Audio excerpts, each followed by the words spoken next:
சமூக நீதி நம்ம ஆளுங்க அடிச்சிட்டு இருக்காங்க. இதுதான் சமூக நீதியா? ஏன் ஜெய்பீமில் காட்டும் போது அப்படியே பத்திக்கிட்டு எரியுது எல்லாருக்கும். இப்படி ஆயிடுச்சுப்பா. இதே முதல்வர் இதே ஜெய்பீமை பார்த்துட்டப்போ ரெண்டு நாள் என்னால் தூங்க முடியலன்னு சொன்ன முதல்வர்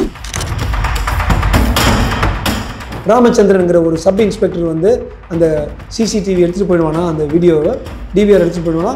யாரோ ஒரு சார் வந்து தலைமை செயலகத்திலேருந்து ஃபோன் பண்ணி இந்த அம்மா கம்ப்ளைண்ட் பண்ணியிருக்காங்க அப்படின்னு சொல்கிறாங்க. ஸோ இவங்களுக்கு வந்து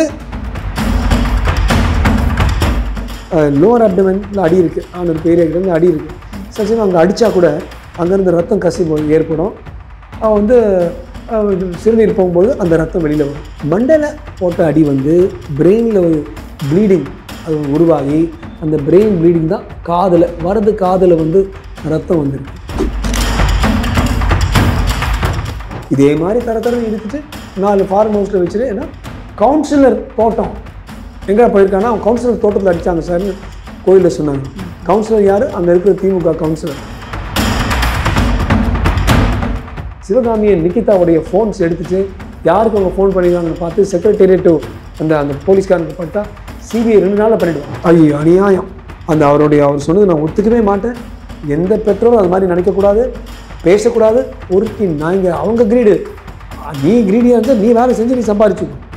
எவனை ஒருத்தன் வேலை செஞ்சுருக்கான் அவன் பொண்ணு நீ கட்டிட்டு இருக்க, அவன் வந்து கொடுக்கணும்னு சொல்லுங்க.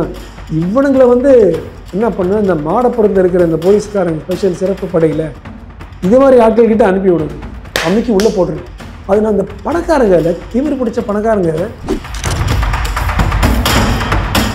ஐயோ அந்த கொடுறாங்கன்னு முரசொலி மாறன் கதறினார். அந்த ஒரு மினிட் கிளிப்பிங் கலைஞரை வந்து எடுத்துகிட்டு போகும்போது ஜெயலலிதா இன்சார்ஜ் இருக்கும்போது அந்த கிளிப்பிங்கை சன் டிவியில் போட்டு மனிதர்கள் எல்லாம் ஜெயலலிதா இஸ் ஈக்குவல் டு அராஜகம்ங்கிற ஒரு ஈக்குவேஷன் கோட்பாடு ஃபார்ம் ஆகிடுச்சு. அப்படியே ஆட்சி சாய்ந்து. அதே போல் இந்த 15 வினாடி இந்த வீடியோவும் வைரலாக போச்சுன்னா நிச்சயமாக வருகின்ற தேர்தலில் நம்ம இப்போ இருக்கிற ஆளும் கட்சிக்கு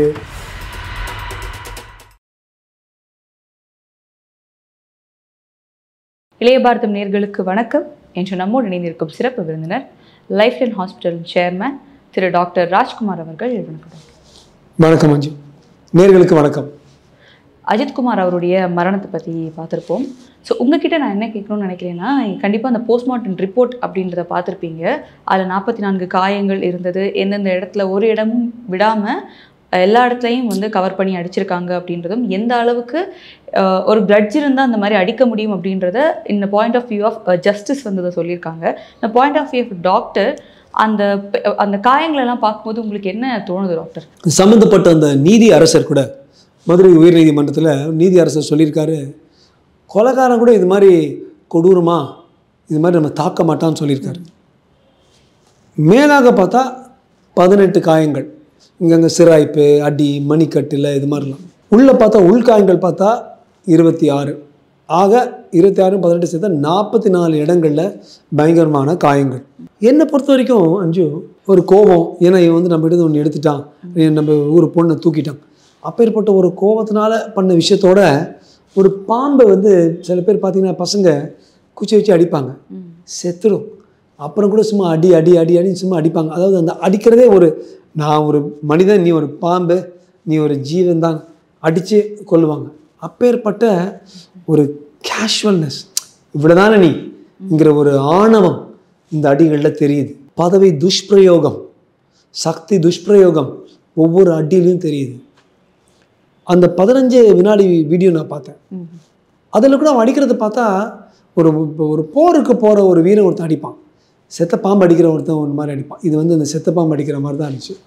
நீ வந்து ஒரு தூசி தாண்டா சொல்கிற போல் எப்படி வந்து ஒரு போலீஸ்காரன் வந்து இன்னொரு செக்யூரிட்டி கார்டுக்கு மேலே வந்து அவ்வளவு ஒரு பவர் எடுக்க முடியும்? அவன் என்ன பிரசிடெண்ட்டா, ஜனாதிபதியா, சீஃப் மினிஸ்டரா, பிரைம் மினிஸ்டரா? ஆஃப்டர் ஆல் ஒரு பப்ளிக் சர்வெண்ட், ஒரு வேலைக்காரன்.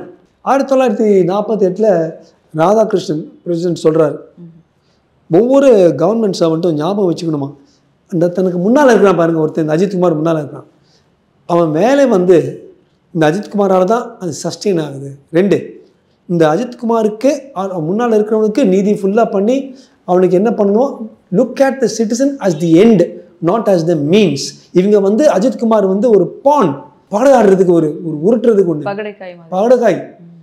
அவனை வச்சு ராமச்சந்திரனுங்கிற ஒரு சப் இன்ஸ்பெக்டர் வந்து அந்த சிசிடிவி எடுத்துகிட்டு போயிடுவானா, அந்த வீடியோவை டிவிஆர் எடுத்துகிட்டு போயிடுவானா. அப்போ அந்த சப் இன்ஸ்பெக்டருக்கு ஒரு பதவியை வந்து மேலே வந்து இன்ஸ்பெக்டர் வந்து உனக்கு ப்ரமோஷன் கொடுத்து விடுவான். அப்போ இவன் வந்து ஒரு பகடக்காய் ஆகிடும். இவங்க வந்து அடித்த ஒரு ஸ்பெஷல் டாஸ்க் ஃபோர்ஸ் வந்து அடிக்குது. ஏன்னா யாரோ வந்து யார் அந்த சார்னு திருப்பி கேட்கணும்.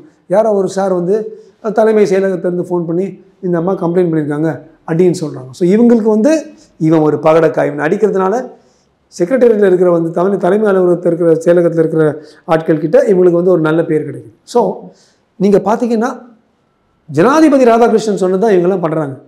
இவங்களை வந்து பொதுமக்களை ஒரு பகடக்காயா, அவங்க சம்பாதிக்கிறதுக்கு ஒரு பகடக்காய், அவங்க வந்து பதவி ஏற்றத்துக்கு பகடக்காய், அவ்வளோதான். இவன் தான் பாவம். அந்த செக்யூரிட்டி கார்டு என்னமோ திரும்ப ஒரு டாக்ஸ் வரி கட்டிட்டு இருப்பான். அந்த வரியில் ஒரு பகுதி கூட தமிழ்நாடு போலீஸ் ஃபோர்ஸுக்கு போகுது. மக்கள்னால் அவங்கள பயன்படுத்தி என்ன வேணால் பண்ணலாம். இதோட நிப்பாட்டணும், இது நிற்கணும். இந்த காயங்களை தாண்டி வந்து நம்ம பார்க்குறோம், இந்த மிளகாய் பொடி அப்படின்றது வந்து போடப்பட்ட தண்ணி கேட்கும்போது அதில் கொடுத்தாங்க, காதில் போட்டாங்க, கண்ணில் போட்டாங்க, ஆணுறுப்பில் போட்டாங்க, இந்த மாதிரியான விஷயங்கள் எல்லாம் சொல்கிறாங்க இல்லையா. ஸோ அதோட விளைவாக வந்து when he was urinating அது கூட பிளட் தான் வந்து அவுட் கோயிங்காக போகுது. அதுக்கான பாசிபிலிட்டிஸ் இருக்குது. ஆமாம், ஆணுறுப்பில் வந்து லோவர் அப்டமனில் அடி இருக்குது, ஆணுறுப்பு ஏரியாக்கிட்ட வந்து அடி இருக்குது. சில சமயம் அங்கே அடித்தா கூட அங்கேருந்து ரத்தம் கசிவு ஏற்படும். வந்து சிறுநீர் போகும்போது அந்த ரத்தம் வெளியில் வரும். இது எல்லாமே 478 லாக்அப் மரணங்கள் நடந்திருக்கு கடந்த 15-20 வருஷமா. கடந்த 4-5 வருஷத்துலேயே 24 வந்திருக்கு. வேறு சில வருடங்களோட கொஞ்சம் கம்மியாக இருந்தாலும் ஒரு மரணம் கூட எப்படி வர முடியும் அஞ்சு? ஒரு மரணம் கூட இது மாதிரி இப்பேற்பட்டதும் சந்தேகத்துக்கு உள்ளான ஒரு நபரை போட்டு சாவடிச்சிருக்காங்க. அட்லீஸ்ட் பார்த்தாங்க, சிசிடிவியில் பார்த்தாங்க, அவன் வந்து ரேப் பண்ணிவிட்டு ஒரு பொண்ணை கொலை பண்ணிட்டான். அவனுக்கு என்ன கேட்டிங்கன்னா அஃப்கோர்ஸ் பொது வெளியில் சொல்லக்கூடாது, அப்பேற்பட்ட ஆளுங்களுக்கு சிறந்த என்கவுண்டர் நல்லா இருக்கும். பட் இது வந்து சந்தேகம், யாரோ ஒருத்தர் ஒரு புகாரை கொடுக்குறாங்க அப்படின்னா நான் ஒன்று கேட்குறேன், பொதுமக்கள்கிட்ட இது கேட்குறேன். நாளைக்கு மேலேயோ உங்கள் மேலேயோ பொதுமக்கள் இங்கே பார்த்துருக்கிற லட்சக்கணக்கான மக்கள் யாரோ ஒருத்தர் கம்ப்ளைண்ட் கொடுத்து இதே மாதிரி தரன்னு எடுத்துட்டு 4 ஃபார்ம் ஹவுஸில் வச்சுட்டு, ஏன்னா கவுன்சிலர் தோட்டம் எங்கே போயிருக்காங்கன்னா அவன் கவுன்சிலர் தோட்டத்தில் அடித்தாங்க சார்னு கோயிலில் சொன்னாங்க. கவுன்சிலர் யார்? அங்கே இருக்கிற திமுக கவுன்சிலர். அவங்க தோட்டத்தில் எடுத்துகிட்டு போய் அடிச்சிருக்காங்க. அப்போ உங்களையே அது மாதிரி அடிக்கலாமே? இது எப்படி ஜனநாயகமாகும்? இது எப்படி வந்து இது ஃபண்டமெண்டல் ரைட்ஸ் இருக்குது. ஆர்டிகிள் 22 வருது. வாரண்ட் இல்லாமல் சிஎஸ்ஆர் எஃப்ஐஆர் போட்டு விசாரணை பண்ணி வாரண்ட் இல்லாமல் எவனாலையும் அரெஸ்ட் பண்ணி உள்ளே தள்ளி டிடென்ஷன் வைக்க முடியாதுன்னு கிளியராக போட்டிருக்கு. அதான் இன்னொரு இன்டர்வியூவில் தான் சொல்லிட்டு இருந்தேன். ஆனால் நம்ம ஆட்களுக்கு ஆர்டிகிள் 21, 22 எதுக்கு தேவை? அவங்களுக்கு என்ன தேவை? எதுக்காக வந்து இந்த சம்மந்தப்பட்ட மாமியார் வந்து இந்த பொண்ணுக்கு வந்து ஏன் வந்து விஷம் வச்சா, கட்டப்பா வந்து ஏன் பாகுபலியை கொன்னாரு, இது மாதிரியே நம்ம இந்த சூழலில் போயிட்டு இருக்கிறதுனால தான் அரசியல் சாசனத்தை பற்றி நம்ம படிக்கிறது இல்லை. என்னுடைய ரிக்வெஸ்ட், உங்களுடைய பேசிக் ஃபண்டமெண்டல் ரைட்ஸ், அடிப்படை உரிமைகள், அடிப்படை கடமைகள், ஃபண்டமெண்டல் ரைட்ஸ், ஃபண்டமெண்டல் டியூட்டிஸ், அரை பேஜ் ஒரு பேஜ் தான். நீங்கள் பிரியாம்பல் முன்னுரை படிச்சிங்கன்னா ஒவ்வொரு மனிதனும் ஒவ்வொரு குடிமகனும் படிக்கணும். நானும் என் ஃப்ரெண்டும் 10 மாநிலங்களுக்கு எடுத்துகிட்டு போய் இந்த அடிப்படை உரிமைகள் இந்த பிரியாம்பல் வந்து டிஸ்ட்ரிபியூட் பண்ணோம். அதுக்கப்புறம் வந்துட்டு சூப்பர் பைக்ஸ்லாம் போய் வந்து ஒரு பெரிய ஒரு நிகழ்வெல்லாம் வச்சோம். அண்ட் இன்னொரு விஷயம், அடித்ததுனால இப்போது சொல்கிறாங்க ரத்த கசிவு, இன்டர்னல் இதுலலாம் ப்ளீடிங், இது கழுத்தில் அடிப்பட்ட இது சொல்கிறாங்க. ஸோ அண்ட் பிளட் வாமிட்டோ இதெல்லாமே வந்தது, காதுலேருந்து ரத்தம் வந்தது. ஸோ அவங்க அடி பார்க்கும்போது எப்படி அடித்தாலும் அவர் செத்து போயிடுவார்னு தெரிஞ்சுதானா, இல்லை அவங்க ஏதோ ஒரு விஷயத்தை காட்டி அதோட டெத்தில் கொண்டு போயிடுச்சா, இல்லை தேர் ஸ்ட்ரைட்லி டு டெத்து வேணுன்றது தான் அவங்களோட இதாக இருக்குது. Good question. ஸோ எங்களுக்கு ஃபோரன்சிக்னு இருக்குது. ஃபோரன்சிக்னா இதை பற்றி, இந்த கிரைம் பற்றி, கொலை பண்ணுறதுக்கு இருக்கிறவங்க 4 அடி மண்டல் அடித்தா காலியாகும். இது மாதிரி இடது மணிக்கட்டு இந்த மணிக்கட்டு இங்கே முட்டு கிட்டுலாம் பண்ண மாட்டாங்க. ஸோ அவங்க நினச்சிருப்பாங்க இன்னும் 2 அடி அடித்தா இவன் கக்கிடுவான் உண்மையை, இன்னும் 2 அடி. மண்டலை போட்ட அடி வந்து பிரெயினில் ப்ளீடிங் அது உருவாகி அந்த பிரெயின் ப்ளீடிங் தான் காதில் வந்து ரத்தம் வந்திருக்கு. அநியாயத்துக்கு அந்த பிரெயின் அடியால் தான் முக்கால்வாசி இறந்துருப்பாங்கிறது இந்த பிஎம் பிரேத பரிசோதனை அப்படி தான் வந்திருக்கு. வந்து நிவாரண தொகையை கொடுக்குறது அண்ட் இந்த பேரண்ட்ஸ் தான் சொல்கிறாங்க நீங்கள் என்ன காசு கொடுத்தாலும் என் பையன் திரும்ப வர போகிறது இல்லை அப்படின்றது. அண்ட் முன்னாடி வந்து 2020 அந்த டைமில் அந்த ஜெயராஜ் வெனிக்ஸோட அந்த இஷ்யூஸ் பார்க்குறோம். இப்போ இது நடக்குது. இது சொல்லும்போது தான் தெரியுது எவ்வளோ கஸ்டோடியல் ஹெல்த் வந்து நடந்திருக்கு அப்படின்றதும். அண்ட் இந்தியா இஸ் ரேங்கிங் இந்த 6 இயர்ஸ்லேயே பார்க்கும்போது 6th and 7th place in India. Tamil Nadu is ranking it அப்படின்னு பார்க்குறப்ப எந்த அளவுக்கு இங்கே கஸ்டோடியல் ஹெல்த் இருக்குது அப்படின்றது. ஸோ இதுக்கு முன்னாடி நடந்ததெல்லாம் பெருசாக யாரும் பேசலை. இப்போ இது வெளியில் வந்தப்போ பேசுகிறாங்கன்றப்போ இது அரசியல் ரீதியாக மட்டுமே பார்க்க வேண்டிய தேவை இருக்கு. நான் 2 விஷயம் சொல்லுவேன் அஞ்சு. திமுகவுடைய ஆட்சி நடந்தாலும் அது தப்பு, அதிமுக நடந்தாலும் தப்பு, பாஜக நடந்தாலும் தப்பு. எங்கே கஸ்டோடியல் டெத்ஸ் வந்தாலும் அது வந்து பதவி துஷ்பிரயோகம் தான். அது வந்து மேலிடத்தில் இருக்கிற ஆட்களால் வரல. பார்த்தீங்கன்னா கூட முதலமைச்சர் பாவம் அவர் ஃபோன் பண்ணி தப்பு நடந்துருச்சு இங்கே வந்து ஒத்துக்கிறதுக்கு, ஒரு பொதுவெளியில் ஒத்துக்கிறதுக்கு அதுக்கு ஒரு பெருந்தன்மை வேணும். தப்பு நடந்துச்சுமா என்னை மன்னிச்சிருமா என்ன சொல்லியிருக்காரு. டாப் லெவலில் யாருமே போய் நீங்கள் போய் அடித்து சாவடிச்சுன்னு சொல்லுவாங்க. இந்த கீழே லெவலில் இந்த கான்ஸ்டபிள், ஹெட் கான்ஸ்டபிள், ஏடு, சப் இன்ஸ்பெக்டர், இன்ஸ்பெக்டர் லெவல் நாங்கள் என்ன வேணால் பண்ணலாம், யாரும் ஒன்றும் பண்ண முடியாது. சமீபத்தில் ஒரு ஏடிஜிபி ஜெகதீஷ்னு ஒருத்தர் இது மாதிரி தான் பிடிச்ச இந்த காட்டம் இன்சைட் ஃபார் இதே மாதிரி கட்ட பஞ்சாயத்து பண்ணிகிட்டு இருந்தார் அந்த தாம்பரம் ஏரியாவில். நிறைய கம்ப்ளைண்ட்ஸ் எங்களுக்கு வந்துச்சு. நானும் வந்து இந்த ஹியூமன் ரைட்ஸ்க்கு அனுப்பி விட்டுருந்தேன் அவங்கள. இப்போ அப்புறம் பார்த்தா அவர் பேர் வருது இது மாதிரி பிடிச்சிருக்காங்கன்னு. இப்போ நான் இன்னொரு சொல்கிறேன், இந்த மேலிடத்துக்கும் இதுக்கும் இந்த 2 தளங்களுக்கு நடுவில் இருக்குது பார்த்தீங்களா, இங்கே தான் அஞ்சு நம்ம வித்தியாசம் பண்ணணும். அதே போல் நீங்கள் சொன்ன போல் குஜராத், மகாராஷ்டிரா, உத்தரப்பிரதேஷ், தமிழ்நாடு இந்த 4 மாநிலங்களில் மட்டும் இதெல்லாம் படித்த மாநிலங்கள். உத்தரப்பிரதேஷ் கொஞ்சம் டவுன், மற்ற குஜராத் அண்ட் மகாராஷ்டிரா எஜுகேஷன் ரொம்ப ஹை தான். ஸோ படித்த மாநிலங்கள், இந்த சோகால் டெவலப்மெண்ட் அடைந்த மாநிலங்கள், பணக்கார மாநிலங்கள், ஆனால் கஸ்டோடியல் லாக்அப் டெத்ஸ் வருது. அப்படின்னா என்ன, மேலே இருக்கிற ஆட்கள் வந்து கீழே இருக்கிற ஆளை வந்து என்ன வேணால் பண்ணலாம். ஏனென்றால் நடுவில் இருக்கிற போலீஸ்காரன் நம்ம கையில் காசு கொடுத்து வாங்கலாங்கிற காரணத்தினால தான் நடக்குது. எங்கே நடந்தாலும் தப்பு, இது இங்கே நடந்தாலும் சரி தப்பு, குஜராத்தில் நடந்தாலும் தப்புங்கிற அரசியலை தாண்டி மனிதனுக்கு மனிதன் சமூக ஆர்வலராக நம்ம நினைக்கிறோம் பார்த்தீங்களா, அது செய்யணும். ஸோ தொடர்ந்து இந்த மாதிரி போலீஸுடைய இந்த போக்கை பார்க்கும்போது இப்போ வந்து அரெஸ்ட் பண்ணப்பட்டாங்க. அப்போ அவங்க ஃபேமிலி வந்து சொல்கிறாங்க, ஏன் அவங்கள மட்டும் அரெஸ்ட் பண்ணுறீங்க, உயரதிகாரிகள் சொல்கிறத அவங்க கேட்குறதுனா வேறு வழி இல்லை அவங்களுக்கு, அதனால தான் கேட்குறாங்க அப்படின்ட்டு. ஸோ இவங்க பண்ணது ஒரு தவறு அப்படின்னா உயரதிகாரிகள் யார் அதை பண்ணா அப்படின்றது அவங்களையும் நீங்கள் வந்து இது பண்ணணும். அந்த ஃபேமிலி வெளியில் வந்து போராட்டம் பண்ணுறாங்க. ஸோ பல இடங்களில் பல விஷயம் நடக்கும்போது ஒரு குட் கிரெடிட்ஸ் அப்படின்னு வரும்போது ஒரு ஹையர் அஃபிஷியல் கிடச்சிரும். இதுவே ஒரு பேட் இது அப்படின்னா அது ஹையர் அஃபிஷியல்ஸை என்றைக்குமே டச் ஆகாமல் கீழே இருக்க அந்த போலீஸ் ஆஃபீஸர்ஸோ எந்த ஒர்க்காக இருந்தாலும் அவங்கள மட்டுமே வந்து அது கிளைம் ஆகுது இல்லை. ஸோ இந்த இடத்துல ஹையர் அஃபிஷியல்ஸ் இப்படியான விஷயங்கள் எப்படி பார்க்க? Good question. ஒரே ஒரு மாநிலம் தான் இந்தியாவில், நல்லா கேட்டுங்க, ஒரே ஒரு மாநிலம் தான் இது மாதிரி மேலிடத்துல மேலதிகாரி சொல்கிறான், வேறு வழி இல்லாமல் கீழ் அதிகாரி பண்ணுறான்ல. இதுக்கு வந்து மாறுபட்ட வழியில் பார்த்து இது எப்படி இதுக்கு வந்து ஒரு நிவர்த்தி கொடுக்கணும்னு சொல்கிறதுக்காக கேரளாவில் வந்து ஒரு ரூல் வந்திருக்கு. அதாவது மேலதிகாரி தப்பு தண்டா பண்ண சொன்னான்னா நடுவில் இருக்கிற ஆளை வந்து அதுக்கு கம்ப்ளைண்ட் எழுதி இந்த இன்டர்னல் அந்த விஜிலன்ஸ் மாதிரி அவங்கக்கிட்ட இன்ஃபார்ம் பண்ணி நான் பண்ண மாட்டேன்னு சொன்னால் பதவி உயர்வும் கிடைக்கும், அவர்களுக்கு எந்தவித ஆக்ஷனும் அவங்க மேலே எடுக்க முடியாது, மேலதிகாரி மேலே ஆக்ஷன் எடுப்பாங்க. அது மாதிரி ரூல் கேரளாவில் வந்து 2011 கொண்டு வந்தாங்க அந்த ரூல். அந்த ரூல் போல் இங்கேயும் கொண்டு வரணும். அப்போ தான் இந்த நடுநிலை அதிகாரிகளும் கீழ் அதிகாரிகளும் மேலதிகாரிகள் இது மாதிரி துஷ்பிரயோகம் பண்ணும் பொழுது, இல்லை சார் இது தப்பு, நான் இது மாதிரி அடிக்க மாட்டேன் சார், அப்போ ஒன்று என்ன பண்ணுன்னு தெரியுமா, நீங்கள் என்ன வேணால் பண்ணுங்கள் சார் சொல்லி இந்த 2011 ஆக்ட் கேரளாவில் வந்தது. அது மாதிரி இப்போ இங்கே வந்துச்சுன்னா ரொம்ப நல்லாயிருக்கும். அப்போ என்ன ஆகும், இந்த கீழ் அதிகாரிக்கு வந்து ஒரு கவசம் இருக்குது. அவன் என்ன பண்ணாலும் சொன்னாலும் அதை நான் பண்ண வேணாம். இப்போ அந்த கவசம் இல்லை அஞ்சு, அவங்களுக்கு தூக்கி அடிப்பாங்க. நெக்ஸ்ட்டு நீ ராமேஸ்வரத்துக்கு போ, இங்கே போ, அவனை வந்து டிரான்ஸ்ஃபர் பண்ணுவாங்க, தொல்லையை கொடுப்பாங்க. ஸோ இந்த ஆக்ட் கொண்டு வரணும் இங்கே கூட. இப்போ இந்த அளவுக்கு இந்த ஒரு விஷயம் நடந்துட்டு இருக்கும்போதே பார்க்குறோம், விருதுநகரில் நடந்த அந்த பட்டாசு வெடிப்பு ஆலையில் வந்து 6 பேர் இறந்து போகிறாங்க. அதுக்கு அவங்களோட குடும்பத்தினர் எங்களுக்கு வந்து நிவாரணம் வேணும் அப்படின்னு சொல்லிட்டு போராட்டம் பண்ணுறாங்க. அதில் வந்து எஸ்பி, அந்த விருதுநகரோட எஸ்பி வந்து பேசுகிறாரு, போயிடுங்க இங்கே இருந்துலன்னா வேறு மாதிரி ஆயிருன்ற டோன் வந்து ஒரு எஸ்பி வந்து ஒரு பப்ளிக் இதில் வந்து வைக்கிறாரு. அதுக்கு எடப்பாடி பழனிசாமி அவர்கள் கூட வேறு மாதிரின்றீங்க, எந்த மாதிரி மடப்புறம் அஜித்குமார் மாதிரியா அப்படின்ற மாதிரி கேட்குறாங்க. ஸோ ஓப்பன் இடத்துல ஒரு எஸ்பியே இந்த மாதிரியான இது வைக்கிறாங்க. அது கரெக்ட். அது வந்து என்ன சொல்ல முடியும் என்னால், நான் வந்து ஒரே விஷயம் தான் சொல்ல முடியும். இது மாதிரி பேசி பழகி போயிடுச்சு. காவல்துறையினருக்கு சாமானிய மனிதனிடம் இது மாதிரி மிரட்டி பேசுகிறதே ஒரு போக்காக போயிடுச்சு. என்ன நீ சொல்லுவேன், இப்படி பண்ணுவேன் அப்படி பண்ணுவேன்னு, சமூக நீதி நம்ம ஆளுங்க அடிச்சிட்டு இருக்காங்க.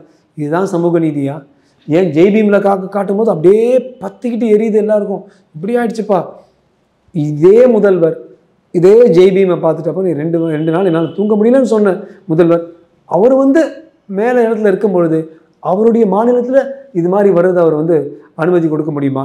நீங்கள் பார்த்தீங்கன்னா சஸ்பெண்ட் பண்ணிட்டு அப்புறம் அந்த 5 பேர் திருப்பி வந்துடுவாங்க டியூட்டியில். அவங்கள அரெஸ்ட் பண்ணணும். போலீஸ்காரன் கொலை பண்ணால் கூட போலீஸ்காரன் ஜெயிலுக்கு போகணும். சாமானிய மனிதன் கொலை பண்ணால் கூட அவன் ஜெயிலுக்கு போகணும். சரவணபவன் ராஜகோபால் தான் போய் அங்கே கொண்டாரா அந்த ஆளுங்களை? வேற எவனோ தானே போனான். ஆனால் கேஸ் இவர் மேலே தானே வந்துச்சு.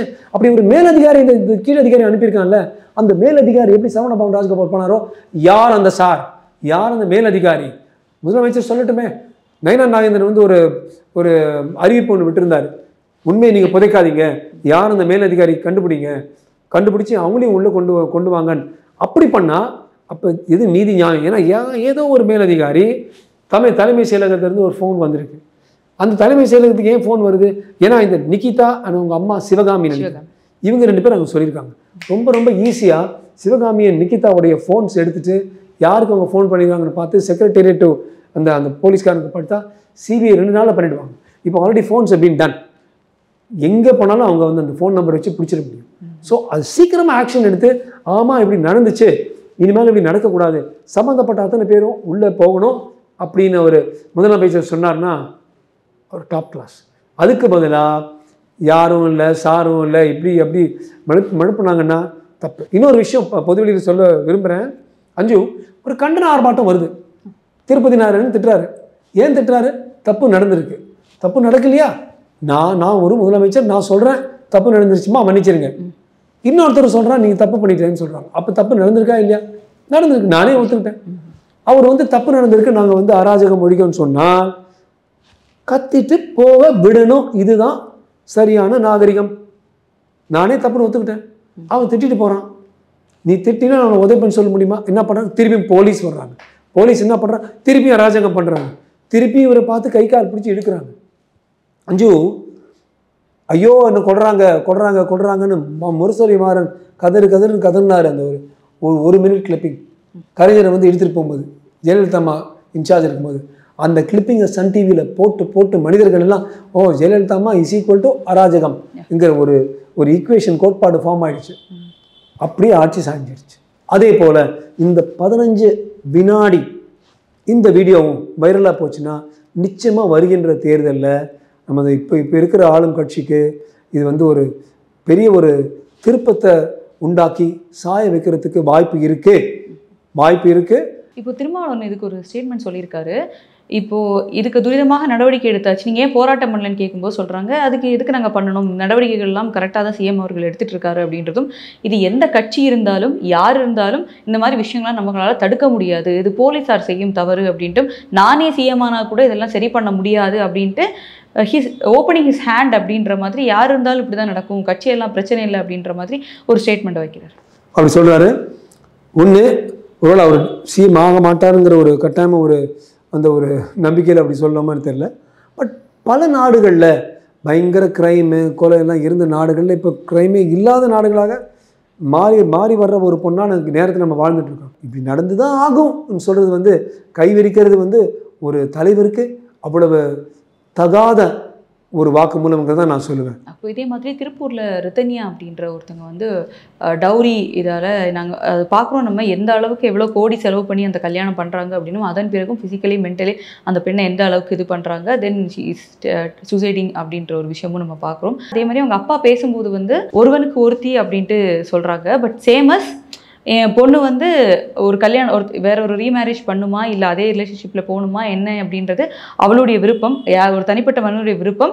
ஆனால் அதுக்கு மரணம் தான் ஒரு காரணம் அப்படின்றது இல்லை. ஆனால் என் பொண்ணு ஒருவனுக்கு ஒருத்தின்ற ஒரு இதில் இருக்கால, I am happy with that அப்படின்ற மாதிரி. ஐயோ அநியாயம். அவர் சொன்னது நான் ஒத்துக்கவே மாட்டேன். எந்த பெற்றோரும் அது மாதிரி நினைக்கக்கூடாது, பேசக்கூடாது. இன்னொருத்தர் அப்படி பேசினா அதை கேட்கவும் கூடாது. ஒரு பொண்ணுக்கு வாழ்வு இல்லையா? ஒரு மனிதன் தான் இருக்கானா, அந்த மனிதன் ஒரு இறந்து போயிடுறான். அந்த விதவை விதவை மறுமணம் அந்த காலத்தில் ராஜா ராமமோகன் ராய் ஆரம்பித்தார். எப்படி அந்த காலத்தில் விதவை மறுமணம் இருந்துச்சோ, இந்த காலத்தில் டிவோர்ஸிக்கு மறுமணம்ங்கிறது ரொம்ப சகஜமாயிடுச்சு. ஏதோ ஒரு காரணத்தில் உங்களுக்கு பிடிக்கல, விட்டுட்டு போகணும். இது பெற்றோரே அவர் ஒருவருக்கு ஒருத்தியாக இருந்துட்டான்னா எப்பேற்பட்ட ஒரு கைவனுக்கு ரோகுக்கு ஒரு ரவுடிக்கு ஒரு மனைவியாக இருந்துட்டு அவர் இறந்து போகிறதுக்கு பதிலாக ஒரு நல்லவனை கட்டிக்கிட்டு சந்தோஷமாக ஒரு வாழ்க்கையை நடத்திக்கிட்டு பசங்களோட பிள்ளைகளோட இருந்துட்டு இவருக்கும் பேர பசங்களோட ஒரு சந்தோஷமாக இருந்திருக்கலாமே. ஸோ இதெல்லாம் என்னமோ ஒரு ஸ்டைலுக்கோ ஒரு ஷோவுக்கோ அவங்க சொல்கிறாங்க. பெற்றோர்கள் உங்கள் பெண்ணுக்கு ஏதோ ஒரு காரணத்துக்கு செட் ஆகலைன்னா பரவாயில்லை, வாழ்க்கை அது மாதிரி ஆயிடுச்சு. இப்போயே பார்த்தீங்கன்னா உலகமெங்கும் 38 to 40% எல்லா கல்யாணங்களும் விவாகரத்து தான் முடியுது. அப்போ இவங்க எல்லாம் ஒவ்வொருத்தரும் பூச்சி மருந்தோ எல்லாம் தூக்கு மாட்டிட்டோம்னா எப்படி? எல்லா பெற்றோருடைய இது ஒரு மருத்துவருங்கிற முறையில் மட்டும் நான் பேசலை, ஒரு தந்தைங்கிற முறையிலையும் ஒரு தாத்தாங்கிற முறையில் நான் சொல்கிறேன். Never allow girls to commit suicide like this. It's a horrible thing. இப்போ அந்த பொண்ணுக்கு இந்த மாதிரியான விஷயங்கள் நடக்கும்போது நான் வீட்டில் இன்ஃபார்ம் பண்ணியிருக்கேன் அப்படின்றத அவங்க சொல்லப்படுது. ஆனால் வீட்டில் சரியாயிடும் அப்படின்ற ஒரு பேரண்ட்ஸோட ஹோப்பில் இருந்திருக்காங்க. ஒருவேளை அந்த பேரண்ட்ஸ் இன்னும் ஒரு ஸ்ட்ராங் ஹோல்ட் கொடுத்துருந்தா எது நடந்தாலும் எங்கள் அம்மா அப்பா பார்த்துப்பாங்க, இந்த வாழ்க்கை எனக்கு வேணாம், சரி கல்யாணம் வேணாம் கூட நான் என் வீட்டில் போய் இருந்துக்கிறேன், லெட் பீம் ஏதோ ஓல்டு சைல்டு நான் எப்படி இருந்தேனோ அப்படியே போய் இருந்திருக்கலான்ற அந்த ஒரு ஸ்ட்ராங் ஒரு மென்டாலிட்டி அந்த வீட்டில் கொடுத்துருந்தா அந்த பொண்ணோட மரணம் நடந்திருக்காது. நிச்சயமாக இவங்க போதிய அளவுக்கு அந்த வலிமையான ஒரு பின்புலம் நாங்கள் இருக்கிறோம், பின்பலமாக நாங்கள் இருக்கிறோம் ஒரு பொண்ணுக்கிட்ட கொடுத்தா அந்த பொண்ணு இது மாதிரியான இந்த தற்கொலை ஒரு நிமிடம் நினைக்கிற ஒரு பைத்தியக்காரத்தனத்தினால இது மாதிரி பண்ணியிருக்க மாட்டா. அவள் நல்லா வாழ்ந்திருப்பான்னு நான் சொல்ல விரும்புகிறேன். தயவுசெய்து எல்லா பெற்றோர்களும் அவங்க பிள்ளைகள்கிட்ட, பொட்ட பிள்ளைங்கக்கிட்ட, பெண்கள்கிட்ட அந்த பலத்தை, அம்மா நான் இருக்கேன் உன்னோட, அதான் என்ன நினச்சிக்கிறாங்க, ஒரு கல்யாணத்தை பண்ணிவிட்டு காட்டை காட்டி அமுச்சு விட்டுருன்னு நினைக்கிறாங்க. பொண்ணுங்கிறது அவ்வளோ பேணி பார்க்க வேண்டிய ஒரு இனம் தான் பெண்ணினம். அந்த நான் ஒரு மருத்துவ முறையில் பார்க்குறேன்ல, அம்மாவுக்கு உடம்பு சரியில்லைனா, அப்பாவுக்கு உடம்பு சரியில்லைனா, மாமியாருக்கு உடம்பு சரியில்லைனா, மாமனாருக்கு உடம்பு சரியில்லை, அந்த பொண்ணு தான் நிற்கும். அந்த நினைப்பேன், ஐயோ உங்கள் மருமகள்லாம் நீங்கள் காலிமா. நான் சொல்லுவேன், பொண்ணு இல்லைன்னா காலிமா. ஸோ நெவர் ஃபர்கெட், நமக்கு ஒன்று வந்துச்சுன்னா அந்த பெண்ணு தான் நிற்கும். தயவுசெய்து பெண்களை மட்டும், என்னை பொறுத்த வரைக்கும் பெண்ணினம்ங்கிறது அவ்வளவு ஒரு தெய்வீகத்தனமான அழகான ஒரு இனம். அந்த இனத்துக்கு போய் இது மாதிரி தற்கொலை நம்ம அனுமதிக்கவே கூடாது. இந்த ஒருவனுக்கு ஒருத்தியெல்லாம் கல்யாணம் பண்ணிகிட்டு இருந்தால் ஒருவனுக்கு ஒருத்தியாக இருங்க, அந்த ஒருவன் அடிச்சுட்டு சாராயம் அடிச்சுட்டு எங்கேயோ போகிறான்னா விட்டுட்டு விவாகரத்து பண்ணிவிட்டு இன்னொரு நல்ல ஒருவனுக்கு ஒருத்தியாக இருக்குங்கிறாங்க. நான் எல்லார்ட்டையும் நான் சொல்லுவேன். இப்போ இந்த மாதிரியான விஷயங்கள் சொல்கிறாங்க, இவ்வளோ அளவுக்கு நாங்கள் கல்யாணத்தை இது பண்ணி வச்சோம், இவ்வளோ சங்கம் நாங்கள் போட்டோம், அவங்களுக்கு இவ்வளோ லட்சத்தில் கார் வாங்கி கொடுத்தோம், எல்லாமே கொடுத்துட்டு ஒரு கிரீடினஸ் ஏதோ ஒன்று அந்த பையனோட ஃபேமிலி இன்னும் எங்களுக்கு தேவை அப்படின்ற ஒரு இதில் அபியூஸ் அப்படின்ற ஒரு இதுக்கு போகிறாங்க. எல்லாரும் ஒரு நல்ல லைஃப் கிடைக்காது, ஒரு நல்ல பார்ட்னர் கிடைக்க மாட்டாங்களான்னு யோசிக்கிற இதில் he is asking for more அப்படின்னு வரும்போது இந்த அளவுக்கு அது அபியூஸ் மென்டாலிட்டிக்கு எப்படி ஒரு ஃபேமிலியை கொண்டு போகுது? நிறைய என்னுடைய வாழ்க்கையில் கூட என் பட்டத்தில் நான் பார்த்துருக்கேம்மா. இன்னும் கொண்டு வான்னு நல்ல குடும்பத்தில் இருக்கிற பெண்களையே ரொம்ப குறுகிடுவாங்க. அதில் சில பெண்கள்கிட்ட அவங்க அப்பா அம்மா கிட்ட வசதி இருந்துச்சு, ஆனால் நான் எவ்வளோ வாட்டி போய் ரெண்டு மாதத்துக்கு ஒரு வாட்டி 3 மாதத்துக்கு ஒரு போய் அப்பா இன்னொரு 5 லட்சம் கேட்குறாரு, இன்னொரு 10 லட்சம் கொடுக்குறாரு, கேட்குறாரு, ஒரு ஃப்ளாட் வாங்கி தர சொல்கிறாருன்னு பெண்களுக்கே கூசும். அச்சம், மடம், நாணம், பெயர்ப்புங்கிறது பெண்ணினத்துக்கு உருவான தன்மைகள், உரிமையான தன்மைகள். ஸோ அந்த அச்சத்தை வச்சுட்டு, நாணத்தை வச்சுட்டு எப்படி போய் ஃப்ளாட்டை வாங்கித்தா, இது வாங்கி எப்படி சொல்ல முடியும்? ஸோ அவங்களுக்கு அந்த கஷ்டத்தை கொடுத்து அதனாலேயே தற்கொலையை அட்டம் பண்ண பல பெண்கள் எனக்கு தெரியும். ஸோ இந்த கிரீட் இருக்குது பார்த்தீங்களா, அதுவும் பொறுக்கி நாய்ங்க. அவங்க கிரீடு, நீ கிரீடியாக இருந்தால் நீ வேலை செஞ்சு நீ சம்பாரிச்சுக்கோ. எவனை ஒருத்தன் வேலை செஞ்சுருக்கான், அவன் பொண்ணு நீ கட்டிட்டு இருக்க, அவன் கொடுக்குன்னு சொல்லிக்கிறான். இவனுங்களை என்ன பண்ண, இந்த மாடப்புறத்தில் இருக்கிற இந்த போலீஸ்காரங்க ஸ்பெஷல் சிறப்பு படையில் இது மாதிரி ஆட்கள்கிட்ட அனுப்பி விடணும். அவங்க 2 பேரும் ஒருத்தருக்கு ஒருத்தர் சரிசமமாக இருக்கும். ஸோ இந்த மாதிரி நடக்கிற இந்த இஷ்யூஸை ஹவு கேன் வி ஸ்டாப் அப்படின்னு நினைக்கிறீங்க? Counselling the female or male அப்படின்றது போத். ஆண்கள் கிட்ட சொல்லணும், டேய் டவுரி வாங்காதடா. ப்ரிவென்ஷன் ஆஃப் டவுரி ஆக்ட் ரொம்ப கிளியராக இருக்குது. 69வது செக்ஷன் இருக்குது பாரதிய நியாய சமிதாவில். இந்தியன் பீனல் கோடுக்கும் பாரதிய நியாய சமிதாவுக்கும் 2-3 வித்தியாசங்கள் இருக்குன்னா அது ஒரு பெரிய வித்தியாசம். பெண்களுக்குன்னே ஒரு பிரிவு கொண்டு வந்திருக்காங்க. பெண்களுக்கு வேர்பல் அபியூஸ், டவுரி கொடுக்கலன்னா உன்னை உதைப்பேன் ஒருத்தர் சொல்லி திருப்பி சொல்லி அது ரெக்கார்ட் ஆகும், அல்லது பெண்கள் போய் சொல்லி சொன்னாங்கன்னா ஆக்ஷன் எடுக்க முடியும். வேர்பல் அபியூஸ் கூட பண்ண முடியாது. வெறும் அடித்தா, அந்த காலத்தில் அடித்து கணத்தில் அடித்தா மார்க் பார்த்தா தான் அபியூஸ். இப்போ வேர்பல் அபியூஸ் கூட ஓகே. அது மாதிரி பெண்களுக்கு பல இந்த ப்ரொடெக்டிவ் எலிமெண்ட்ஸ் கொடுத்துருக்காங்க. அவங்க பாதுகாப்புக்காக பல அம்சங்களை இந்த பாரதிய நியாய சமிதாவில் இருக்குது. நான் நினைக்கிறேன் பெண்களுக்கு நீங்கள் சொல்கிறது ஒரு நல்ல பாயிண்ட் இருக்குன்னு நான் யோசிக்கலை. ஸ்கூல்ஸையும் பள்ளிகள்லையும் கல்லூரிகளிலும் போய் பெண்கள்கிட்ட சொல்லணும், இது மாதிரி நீங்கள் இது பண்ணாதீங்க, பயப்படாதீங்க, நீங்கள் வாயால் கூட இவ்வளோ கூட டவுரி கூட கார் வாங்கி கொடுன்னு சொன்னால் அன்னைக்கு உள்ளே போட்டுருணும். அது நான் அந்த பணக்காரங்க இல்லை, திமிர் பிடிச்ச பணக்காரங்க சில பேர் வந்து நான் இவ்வளோ கொடுத்தேன், 4 கார் வாங்கி கொடுத்தேன், 2 ஃப்ளாட் வாங்கி கொடுத்தேன் சொல்லும்பொழுது அது வந்து சமுதாயத்தில் வந்து அது வந்து ஒரு தரமாயிடுது, பிகம்ஸ் அ ஸ்டாண்டர்ட். அப்புறம் மற்றவங்களும் அது மாதிரி இருக்க பார்க்குறாங்க.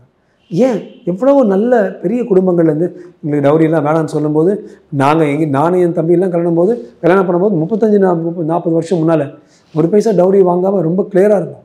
ஸோ அப்படி வந்து மற்றவங்க எல்லாரும் அது மாதிரி செய்யும்பொழுது சமுதாயம் மாறும். இதுதான் பிரதமர் வந்து 2047 ஒரு பரிணாம வளர்ச்சி அடைந்த பாரதம், விக்சித பாரதம் சொல்கிறது இதுதான்.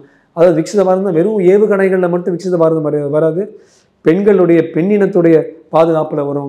இது மாதிரி சாமானிய மனிதன் அஜித்குமார் செக்யூரிட்டி கார்டுடைய பாதுகாப்பு, இதெல்லாம் சரிப்படுத்தணும்னா நம்ம விக்சித பாரதம் சொல்லணும். எங்களோட இணைந்து பல்வேறு கருத்துக்களை பயந்தமைக்கு ரொம்ப நன்றி. நன்றி அஞ்சு. நேயர்களுக்கும் நன்றி, வணக்கம்.